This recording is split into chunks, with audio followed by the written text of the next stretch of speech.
Imagine sleeping on a cold, filthy floor. Imagine having nothing, no food, no shelter, no hope. Now imagine taking that pain and turning it into a weapon against injustice. This is the story of Jacob Riis, a man who proved that one person with a camera, a notebook, and an unshakable determination can change an entire city. Our story begins in 1862 in the small Danish town of Riis. A 13-year-old boy named Jacob Riis noticed something unusual, a rat scurrying along the side of a rundown tenement. Curious and frightened, he peered into the building's doorway. What he saw shocked him. Filthy halls, darkness, and more rats emerging from the shadows. But here's what makes this moment extraordinary. Jacob didn't just walk away. He talked to the people living there. He listened to their struggles. And then, with his own Christmas money, he bought rat poison, soap, and whitewash. He showed them how to fight back against the rats. He helped them clean. He whitewashed their walls. At 13 years old, Jacob Riis learned the most important lesson of his life. When you see a problem, you don't look away, you act. Think about that for a moment. How often do we scroll past images of suffering on our phones? How often do we see injustice and tell ourselves, someone else will fix it? Jacob Riis could have done the same, but he didn't. Fast forward 8 years. It's 1870, and 21-year-old Jacob has just arrived in New York City, dreaming of becoming a carpenter. But America had other plans for him. Riis spent years wandering the streets, homeless and desperate. He went hungry. He slept in doorways until police officers chased him away. One rainy autumn night, sitting on a cold pier with nothing but a stray dog for company, he stared at the dark water and wondered if he could go on. Finally, he found his way to a police station that offered shelter for the homeless. But what he found there was worse than the streets. A dark, filthy room packed with drunken men, where he had to sleep on a bare floor. That night, someone stole the one thing he had left, a gold chain from his family. When he reported the theft, the police sergeant didn't help him. Instead, he threw Riis back into the street. Here's what we need to understand. Jacob Riis lived the poverty he would later fight against. He wasn't an outsider looking in. He was one of them. He knew the cold, he knew the hunger, he knew the humiliation. But Riis didn't give up. He worked odd jobs, wore rough workman's clothes, and kept trying. When he applied for a job as a newspaper reporter, the editor laughed at him. Yet somehow Riis convinced him to give him one chance. Just one. That chance changed everything. Riis became a police reporter, covering murders, fires, and robberies. But he saw something others missed. Every crime story, every tragedy he covered had roots in the same problem, and the problem is poverty. One day, while investigating the city's water supply, Riis discovered something shocking.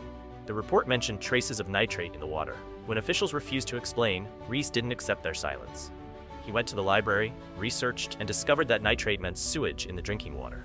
He took his camera, a revolutionary tool at the time, and followed every stream feeding New York's water supply.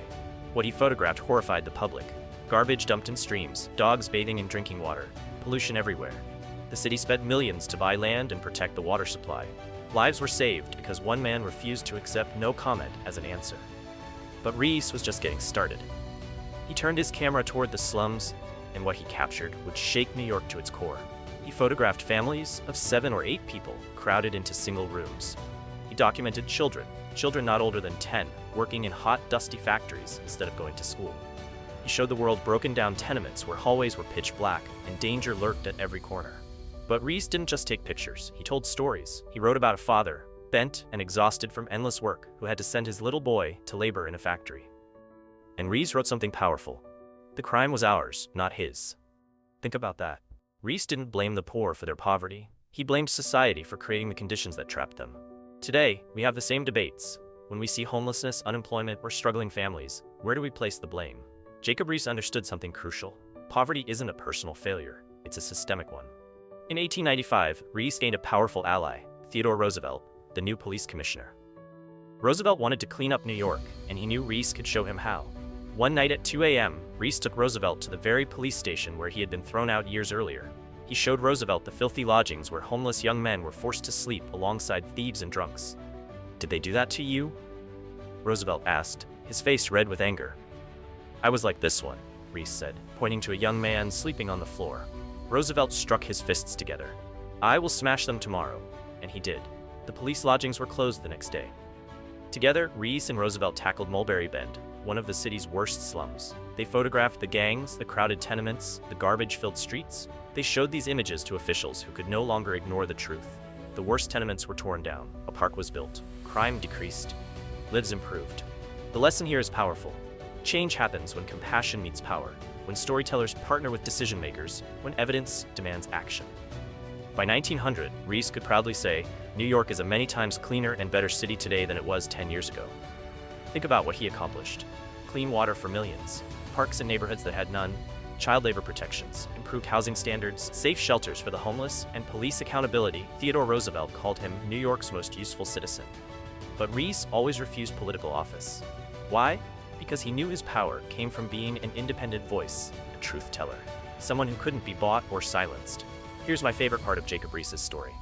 One spring morning, Riis's children picked daisies from a field and asked him to take the flowers to poor children in the city. Riis hadn't walked a block before he'd given away every flower. Children who received them shouted with delight. Children who didn't sat down and cried. Riis immediately wrote to every New York newspaper, asking readers to send flowers for the slum children. And they came, in bunches, barrels, and boxes.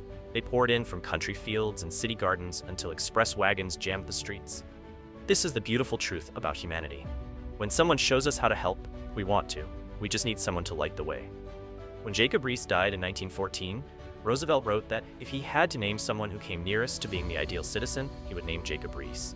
But here's what I want you to understand. Jacob Riis wasn't a superhero. He was an immigrant who was homeless, hungry, and hopeless. He was laughed at, thrown out, and robbed. He had every reason to become bitter, to blame the world, to give up.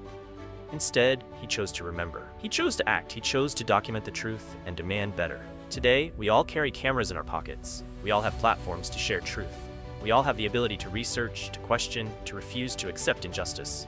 The slums Riis fought still exist, they just look different. Today's issues are homelessness, food insecurity, inadequate healthcare, failing schools, and systemic poverty. The tools have changed, but the need for truth tellers hasn't. So here's my question for you. What's your rat-infested tenement? What's the problem you can't walk past anymore? Maybe it's volunteering at a shelter. Maybe it's advocating for policy change.